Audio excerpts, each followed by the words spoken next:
क्या होगा अगर मैं आपसे कहूं कि खुश रहने का सबसे अच्छा तरीका नियमित रूप से नकारात्मक बातों के बारे में सोचना है?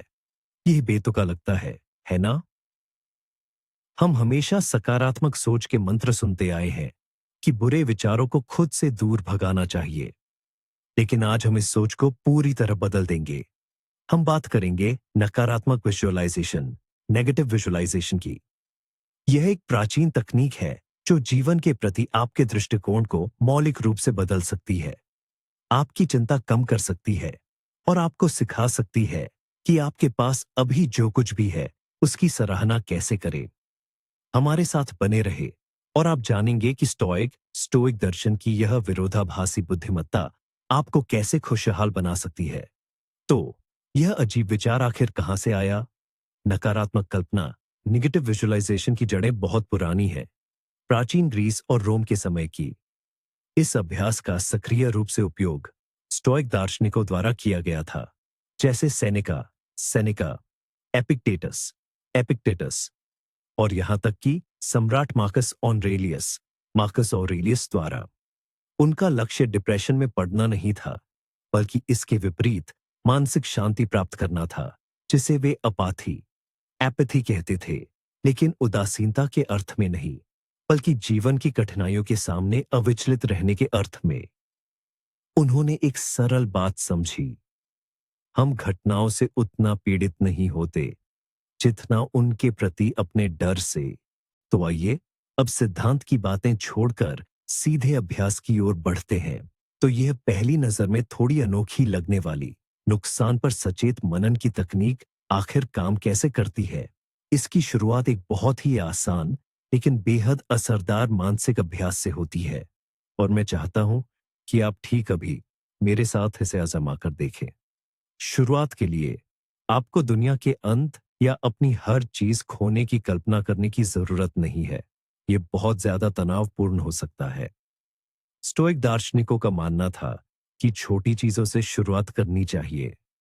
अपनी रोजमर्रा की जिंदगी से कोई ऐसी चीज चुने जिसे आप अहमियत तो देते हैं, लेकिन जिसे अक्सर हल्के में लेते हैं, जैसे आपका स्मार्टफोन या आपके सामने रखी गर्मा गर्म कॉफी का कप, या यहां तक कि वह आरामदायक कुर्सी जिस पर आप अभी बैठे हैं।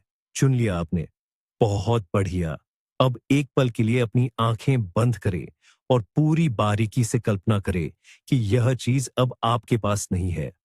सिर्फ मेरे पास फोन नहीं है न कहे, बल्कि इस अनुभव को जी कर देखें।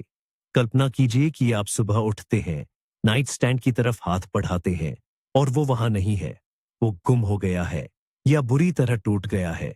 हल्की सी घबराहट की इस पहली लहर को महसूस करें। आप अपने सहकर्मियों से कैसे संपर्क करेंगे, ईमेल कैसे देखेंगे, काम पर जाते हुए संगीत कैसे सुनेंगे और ये वीडियो कैसे देख पाएंगे? 30 सेकंड के लिए इस बेचैनी और खोने के एहसास में पूरी तरह डूब जाइए। और अब अपनी आंखें खोलिए और अपने फोन को देखिए, जो शायद कहीं आपके आसपास ही पड़ा होगा। यह यही है, यह काम कर रहा है, ये आपके हाथ में है। इस पल आपको कैसा महसूस होता है? सबसे पहले आपको राहत महसूस होगी, लेकिन उसके बाद कुछ ज्यादा गहरा महसूस होता है। यह है कृतज्ञता का एहसास। आपका फोन, जो एक आम सी चीज या महज एक उपकरण था, पल भर के लिए एक अनमोल चीज बन गया है। देखा आपने? इस अभ्यास का मुख्य बिंदु क्या है? इस अभ्यास का उद्देश्य आपको डराना बिल्कुल नहीं है, बल्कि इसका मकसद आपकी सोच को एक नई दिशा देना है। हम अच्छी चीजों की इतनी तेजी से आदी हो जाते हैं कि उन्हें पहचानना ही छोड़ देते हैं। नकारात्मक विजुअलाइजेशन, नेगेटिव विजुअलाइजेशन एक ऐसा तरीका है जिससे आप जानबूझकर एक विरोधाभास पैदा करते हैं। आप थोड़े समय के लिए एक काल्पनिक दुनिया में डूब जाते हैं जहां आपके पास कुछ नहीं होता, और फिर जब आप असली दुनिया में लौटते हैं तो आपको उस चीज के पास होने की खुशी महसूस होती है। यही चीज आप अपनी जिंदगी में किसी भी चीज के साथ कर सकते हैं। जैसे अपने स्वास्थ्य के साथ 1 मिनट के लिए कल्पना करें कि आपको बहुत तेज जुकाम हो गया है, या अपने रिश्तों के साथ एक पल के लिए कल्पना करें कि आपकी किसी करीबी से बहस हो गई है। हर बार जब आप असलियत में लौटेंगे तो आपको डर नहीं, बल्कि एक गहरी सच्ची कृतज्ञता महसूस होगी कि आपके पास क्या-क्या है। ठीक यहीं, इसी पल। लेकिन यह तो बस शुरुआती पड़ाव है। नकारात्मक कल्पना सिर्फ छोटी-छोटी बातों में खुशियां ढूंढने का जरिया नहीं है। आइए और गहराई में उतरते हैं। ये अभ्यास भविष्य में आने वाली मुश्किलों के लिए एक तरह के टीके जैसा काम करता है। सुनने में ये थोड़ा गंभीर लग सकता है, पर मुझे समझाने दीजिए। जरा इस बात पर गौर कीजिए। जब कोई मुसीबत आती है, तो हमें सबसे ज्यादा तकलीफ किस बात से होती है? अक्सर वह होती है अप्रत्याशितता, अचानक लगा सदमा, पैरों तले जमीन खिसकने का एहसास। हम तैयार नहीं थे, और नकारात्मक कल्पना इसी पूर्ण अप्रस्तुतता और घबराहट की भावना से जूझती है। एक स्थिति की कल्पना कीजिए। एक व्यक्ति की नौकरी चली जाती है। अगर उसने कभी ऐसी बात सोची भी न हो, तो उसकी पहली प्रतिक्रिया होगी घबराहट, निराशा और ये सोचना कि सब कुछ तबाह हो गया है। उसके दिमाग में विचार घूमने लगते हैं। यह तो अंत है। मैंने सब कुछ खो दिया। मुझे कभी दूसरी नौकरी मिलेगी ही नहीं। उसका मन डर से जकड़ जाता है। अब दूसरे व्यक्ति की कल्पना कीजिए। उसकी भी नौकरी चली गई है, और उसे भी बेशक दुख और परेशानी महसूस होती है, लेकिन वह समय समय पर नकारात्मक कल्पना का अभ्यास करता रहा था। हर कुछ महीनों में वह 5 मिनट निकालकर शांति से यह सोचता था, क्या होगा अगर मुझे नौकरी से निकाल दिया जाए? मैं क्या करूंगा? वह खुद को डिप्रेशन में नहीं धकेलता था, बल्कि बस वास्तविकता से उस स्थिति पर विचार करता था। वह सोचता था, ठीक है, सबसे पहले मैं अपना रिज्यूमे अपडेट करूंगा, फिर अपने पुराने साथियों से संपर्क करूंगा। कुछ समय के लिए मुझे इस और इस चीज पर खर्च कम करना पड़ेगा। यह मुश्किल होगा, पर मैं इससे निपट लूंगा। अंतर महसूस हो रहा है। जब उसकी जिंदगी में सचमुच ये मुश्किल आ जाती है, तो उसे सदमा नहीं लगता। घबराहट की जगह उसकी पहली सोच होती है, ठीक है, ये हो गया। मैंने इस बारे में सोचा था। मेरे पास एक अंदाजन योजना है। ये आपकी मानसिक स्थिति के लिए एक आग लगने की चेतावनी, फायर अलार्म की तरह है। आप आपातकालीन स्थिति में अपनी प्रतिक्रियाओं का पहले से अभ्यास करते हैं, और जब सचमुच आग लगती है, तो आप घबराकर इधर-उधर भागते नहीं, बल्कि शांति से आपातकालीन निकास की ओर बढ़ते हैं। सबसे बुरे हालात पर पहले से सोचकर आप उसकी सबसे बड़ी ताकत, अचानकपन की ताकत, छीन लेते हैं। आप मानसिक रूप से उस आघात के लिए तैयार रहते हैं, और जब वह आता है, तो आप डर के मारे चीखने के बजाय इस सोच के साथ उसका सामना करते हैं, मैं तुम्हारा इंतजार कर रहा था। मैं जानता हूं कि मैं इससे निपट लूंगा।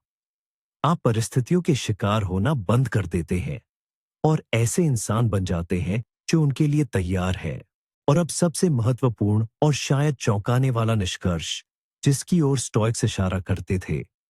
सेनेका ने एक बार लिखा था, हम वास्तविकता से ज्यादा अपनी कल्पनाओं में कष्ट पाते हैं। जरा सोचिए, कितनी बार आपने घंटों या दिनों तक उस चीज के बारे में चिंता की है जो शायद कभी हुई ही नहीं। काल्पनिक आपदाओं से लड़ने में आपने कितनी ऊर्जा व्यर्थ की। नकारात्मक विजुअलाइजेशन इस प्रक्रिया को नियंत्रण में लेने का एक तरीका है। अपने चिंताजनक विचारों को अनियंत्रित रूप से दिमाग में घूमने देने के बजाय आप अपने डर का सामना करने के लिए एक विशेष समय निकालते हैं। आप जानबूझकर बुरी संभावनाओं पर विचार करते हैं, ताकि शेष समय आप शांति और खुशी से गुजार सके। असली मोड़ यहां है। ये तकनीक दुख को बढ़ाती नहीं, बल्कि उसे शक्तिहीन कर देती है। अमूर्त भय को एक प्रबंधनीय विचार में बदल देती है। तो संक्षेप में कहें तो नकारात्मक विजुअलाइजेशन निराशावाद का आह्वान नहीं है। यह कृतज्ञता विकसित करने, मनोवैज्ञानिक लचीलापन बढ़ाने और चिंता कम करने का एक शक्तिशाली उपकरण है। यह आपके पास जो कुछ भी है, उसकी कद्र तभी करने का एक तरीका है जब वह आपके पास हो, न कि तब जब आप उसे खो चुके हों। ये वीडियो अंत तक देखने के लिए धन्यवाद। अगर आपको यह विचार दिलचस्प लगा, तो कृपया लाइक करें और चैनल को सब्सक्राइब करें, ताकि आप नए वीडियो न चूकें। अब आपके लिए एक सवाल, क्या आपने कभी बुरा सोचकर बेहतर महसूस करने की कोशिश की है?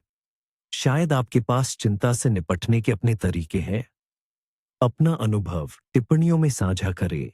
इसे पढ़ना बहुत दिलचस्प होगा।